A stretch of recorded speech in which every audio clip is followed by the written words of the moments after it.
নমস্কার বন্ধুরা, আমি আজকে আলোচনা করব তোমাদের সঙ্গে। এগুলো আমার নয়নতারা গাছ।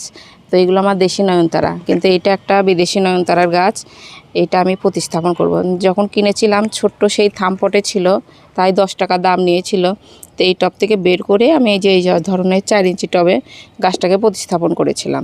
দিয়ে এখন এই গাছটা একটু সুন্দর বড় হয়েছে, বেশ ঝোপালো হয়েছে।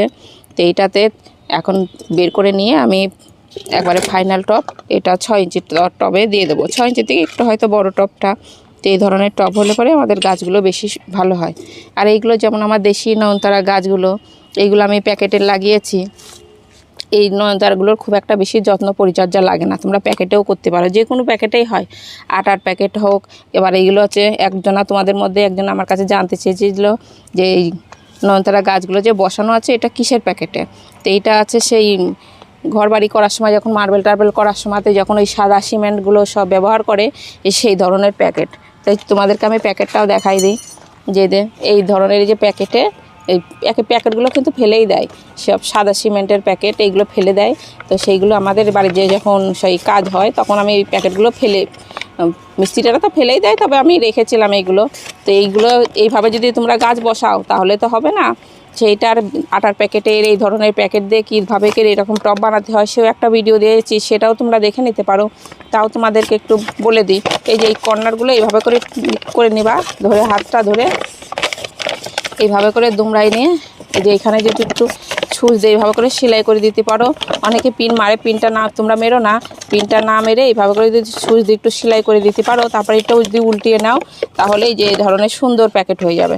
উল্টিয়ে নিলে পরে জিনিসটা সাদা দিকটা ভালো লাগে দেখতে, তার জন্য এই যে এইভাবে করে আমি উল্টে নিই। তো এইভাবে করেই তোমরা যদি গাছ বসাও তো সেই সব গাছগুলো যে এই ধরনের হয়ে যাবে। এই যে আমি উল্টো করে নিয়েছি। তারপরে গ্যাসে একটা শিকটিক গরম করে এই ছিদ্রগুলো একটু করে নিও, তাহলে কি হবে প্যাকেটগুলো না ছেড়ে না, খুবই ভালো হয়। আবার এই দিকে যেমন আটার প্যাকেট আছে, এগুলো আশীর্বাদ আটার প্যাকেটগুলো, যে বড় বড় প্যাকেটগুলো, এই ধরনের প্যাকেটও আমি প্রচুর পরিমাণে গাছ লাগাই, খুব সুন্দর ভালো গাছ হয়। তো এই সব প্যাকেটগুলো না ফেলে তোমরা করতে পারো। তো এই বিদেশি নয়নতারা নিয়েই তো বলছিলাম। তো এই প্যাকেট বিদেশি নয়নতারাগুলো কিন্তু তোমরা যে কোনো প্যাকেটে করতে যেও না। আমাদের এই বিদেশি নয়নতারার এই শিকড়গুলো না খুব দুর্বল হয়, একটুতে বেশি রোদ্দুরে যদি প্যাকেটগুলো একটু রোদ্দুর পায়, ভিতরে জল থাকবে, যে হিট হয়ে সেই গাছের এই শিকড়গুলো নষ্ট হয়ে যাবে, পচে যাবে। কিন্তু আমাদের এই দেশি গাছগুলোতে কিচ্ছু হবে না, সেসব কোনো সমস্যাই হবে না। বিদেশি নয়নতারাগুলো যদি তোমরা করতে চাও খোলা ছাদের তলায়, তবে বিদেশি নয়নতারা যারা করে একটু শেডের তলায় করে তাদের গাছগুলো খুব সুন্দর হয়। আর আমি যে কোনো গাছ আমার খোলা ছাদের তলায় গাছগুলো করি, তার জন্য আমি এই গাছটা খুব একটা বেশি আনি না। এর আগেও আনতাম, কিন্তু দেখেছি 3-4 দিন যদি একটানা বৃষ্টি হতো আমার বড় বড় গাছগুলো বেশ ঢলে মারা যেত। তো এবার এনেছি, আরও কয়েকটা আছে সাইডে। একটা গাছ প্রতিস্থাপন করলেই তো তোমরা বুঝে যাবা। এর কালার খুব সুন্দর সুন্দর, বিভিন্ন ধরনের কালার আছে। এই যে এই কালারটাও কত সুন্দর। তো আমার আরও আছে কিছুটাও, অন্য সময় আমি প্রতিস্থাপন করব। তো একটা গাছ নেই তোমাদের দেখাচ্ছি। এই গাছগুলো কিন্তু এমন সুন্দর, খুবই ভালো লাগে কালারগুলো, কিন্তু যত্ন পরিচর্যা একটু বেশি লাগে, একটু ফাঙ্গিসাইডটাও বেশি ব্যবহার করতে হয়। তো এই সব গাছগুলোতে আমি না হাড় কুচি না শিং কুচি কিচ্ছু দিইনি, তাতে এই যে আমার গাছগুলো কত সুন্দর সুন্দর গাছ হয়েছে। আবার এই গাছটাতে টবে করেছিলাম, এগুলো কিন্তু একসঙ্গে করেই গাছ, কিন্তু এইটা আবার একটু ছোট্ট টবে দিয়েছি, এটা 6 ইঞ্চি টবে দিয়েছি। তো গাছটা বেশি বাড়েনি, ছোট্ট হয়ে আছে। আর এই প্যাকেটের গাছগুলোই বরঞ্চ বেশি সুন্দর হয়েছে, যে তোমরা দেখলেই বুঝতে পারছো কত সুন্দর হয়েছে ঝাঁকড়া। তো এখন আমি যে গাছটা এখন প্রতিস্থাপন করব, এর সঙ্গে আমি নিয়েছি, তোমরা টব মেপেও করতে পারো। তো এখানে ছোটো টব যদি মাপ করো তাহলেও তোমরা করে নিতে পারো। হয়তো দুই টব মাটি নিবা আর 1 টব গোবর সার নিবা, আর তার সঙ্গে নিবা যেটা একটু ফাঙ্গিসাইড, সেটা ফাঙ্গিসাইডটা কিন্তু অবশ্যই নিবা এই বিদেশি নয়নতারার জন্য। আর তার সঙ্গে যেটা দিবা সেটা একটু হিউমিক অ্যাসিড। এইটা একটু দিলে কি হবে, আমাদের টবের মাটিতে যে ধরনের খাবার টাবার থাকবে গাছটা নিয়ে তখন সেই নিতে পারবে ভালো। তো এটা সামান্য একটু পরিমাণে যে একটু দিয়ে দিলাম হিউমিক অ্যাসিড।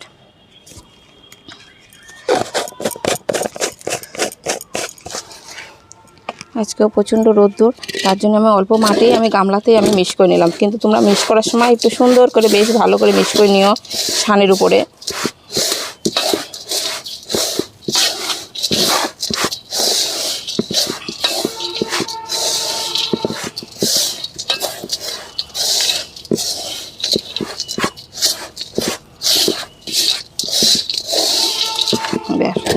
আমার মাটিটা সুন্দর করে রেডি করা হয়ে গেল। আর যে একটা টব নিয়েছি, এই যে একটা খোলাম কুচি দিতে হয়। তো মাটিটা তোমরা যখনই এই টবটা রেডি করবা, এর উপর একটু নুড়ি পাথরও দিয়ে দিতে পারো। যদি মাটিটা দেখো এঁটেল ভাব, তো আমার মাটিটা খুব বেশ বেলে দোআঁশ মাটি আছে, তার জন্য এর উপরে আমি নুড়ি পাথরটা তোরা দিলাম না, নুড়ি পাথর দিলাম না। এইভাবে এবারে মাটি দিয়ে দেবো।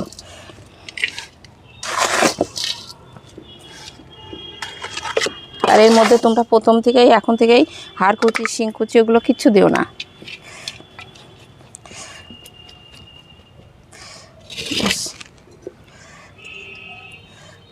এই যে টপটাকে এইভাবে করে দুটো আঙুল দিয়ে এইভাবে করে ধরবা, ধরে একটুখানি ঠোকা দিলে পরে কিন্তু বেশ টপ থেকে ছাড়িয়ে যায়। এই যে কত সুন্দর একবারে রুট বলটা কত সুন্দর হয়ে গেছে। যে খোলাম কুচি দিয়েছিলাম এখানে। এবার এটার উপরে বসিয়ে দেবো, এটা না ভেঙে।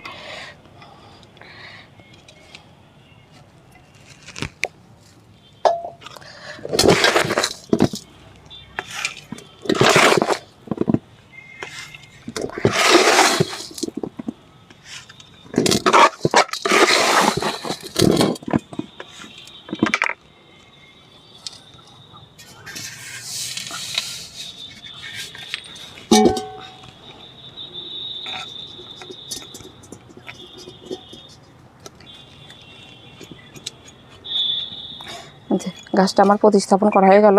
আর যে কোনো গাছ তোমরা যখন প্রতিস্থাপন করবা, টবটা ভর্তি করে মাটি দিও না। তার মানে একটুখানি ফাঁকা রাখলে কি হবে, এর উপরে হয়তো সামান্য একটু একটু করে গোবর সার, তারপরে মাটি, আবার ডিমের খোসার গুঁড়ো, এটা সেটা দিতে দিতে কি হবে, টবটা অনেকটা ভরাট হয়ে যায়।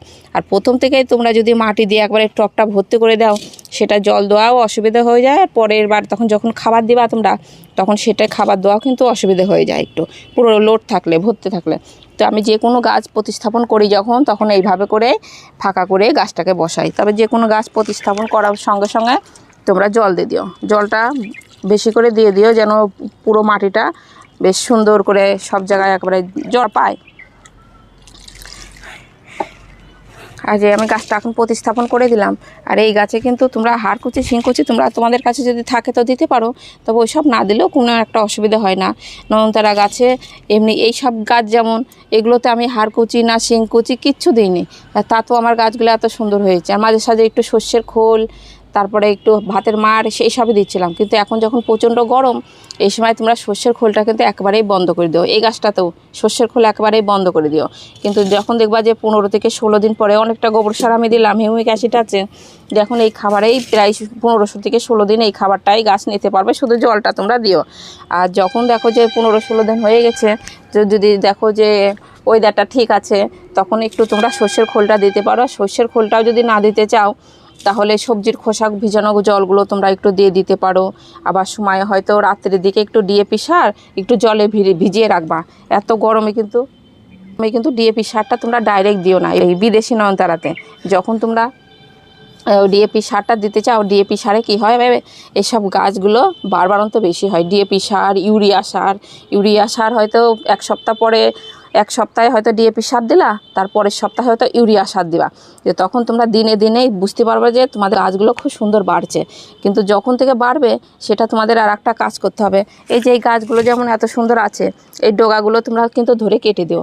আর একটা করে বিচন হয়, এই যে এই ধরনের বিচনগুলো হয়, এই তোমরা খুঁজে খুঁজে বিচনগুলো কিন্তু ভেঙে দিবা। ভেঙে না দিলে পরে গাছগুলো তোমাদের এই ধরনের এরকম সুন্দর তোমরা ঝাড় করতে পারবা না। এই বিচনগুলো তোমরা ভেঙে দিও, আর ডগাগুলো একটু কেটে দিও, মাথাটা একটু ধরে ধরে কেটে দিও, যেটাকে বলে পিঞ্চিং। ওইভাবে করতে থাকলে পরে গাছে সুন্দর একটা শেপ চলে আসবে। আর যেদিকে হয়তো তোমরা একভাবেই চাপাচাপি করে গাছগুলো রেখেছো, যেদিকে হয়তো আলো বাতাস পাবে, সেই দিককার ডগাটা কিন্তু বেড়ে যাবে। তো গাছগুলো তোমরা একটু ফাঁকা ফাঁকা রেখো, আর মাঝে সাঝে টবগুলো এইভাবে করে একটু ঘুরিয়ে ঘুরিয়ে দিও। তাহলে হাওয়া বাতাস রোদ্দুর বেশ চারি সাইডে পাবে। আর ডগাগুলো তোমরা পিঞ্চিং করতে থাকবা। আর ওই মাঝে সাঝে ইউরিয়া সার আর ডিএপি সার দিতে গাছটা তোমাদের দেখবা খুব সুন্দর একবারে ঝোপালো হয়ে গেছে। ও তার মধ্যে আর একটা কাজ করবা তোমরা, ওই এখানে যে একটা লাঠি গেড়ে একটা সাপোর্ট দিয়ে দিও। এইভাবে আরেকটু যখন বড় হবে তখন কথা বলছি, এইভাবে করে ধরে একটা সাপোর্ট দিয়ে দিও, নাহলে এর কাণ্ডটাও না খুব দুর্বল হয়। আমাদের এই সব গাছগুলো যেমন মাথাটা এত ঝাড় হয়েছে, কাণ্ডগুলো হাজার নড়লেও কিন্তু ভাঙবে না। আর এইগুলো না কাণ্ডগুলো একটু নরম হয়, হাওয়া বাতাস আসলে পরে সেটা ভেঙে যাওয়ার একটা ভয় থাকে। তার জন্য এইভাবে করে একটু কাঠি গেড়ে সুতলি দিয়ে তোমরা ডগাটা বেঁধে দিও, তাহলে তোমাদের গাছগুলো ভালো হবে। আর অত সুন্দর সুন্দর বড় বড় গাছ যদি হাওয়াতে ঝড়েতে যদি ডগাগুলো ভেঙে যায় তাহলে একটু কেমন হয় না। তো এইভাবে করে তোমরা করতে থাকো, যে তারপরে যখন দেখবা যে ডিএপি সার আর ইউরিয়া সার দিতে দিতে গাছগুলো তোমাদের সুন্দর বাড়ছে, তারপর থেকে তোমরা ওই দুটো সার বন্ধ করে দাও। বন্ধ করে দিয়ে একটু সামান্য একটু লাল পটাশ, আর লাল পটাশটা যদি তোমরা না দিতে চাও তাহলে পেঁয়াজের খোসা, কলার খোসা এগুলো তোমরা দিয়ে দিতে পারো। কিন্তু আবার অনেকেই বলে যে লাল পটাশ দিলে মাটি খারাপ হয়ে যায়। হ্যাঁ, সেটাও ঠিকই, লাল পটাশ বেশি ব্যবহার করা ঠিক ভালো না, কিন্তু গাছটা যখন অতিরিক্ত বড় হয়ে যাবে তখন যদি একটু একটু ব্যবহার করো তাতে কোনো অসুবিধা হয় না। আর ঘন ঘন দিতে যাও না, 2-3 মাস 2 মাস পর পর একবার করে একটু দিলে পরে কোনো ক্ষতি হয় না গাছে। তবে সেটা তোমরা ফল গাছে দিও না অত বেশি ঘন ঘন, ফুলের গাছে দেওয়া যায়, আমি তো দিই। তো এইভাবে করে তোমরা পরিচর্যা করো। আর পোকামাকড় তো এই গাছের খুব একটা লাগে না, এর আগেও আমি করেছি, লাগে না পোকা টোকা। তাও যখন অন্য গাছে একটু দাও সুপারসোনাটা কিংবা কাকা ওষুধটাও, তখন একটু স্প্রে করে দিতে পারো, তাহলে তোমাদের গাছগুলো খুব সুন্দর হবে। তো এইভাবে করে তোমরা পরিচর্যা করো, তোমাদের গাছ খুব সুন্দর হবে। তো ভিডিওটা এখানে শেষ করছি, নমস্কার।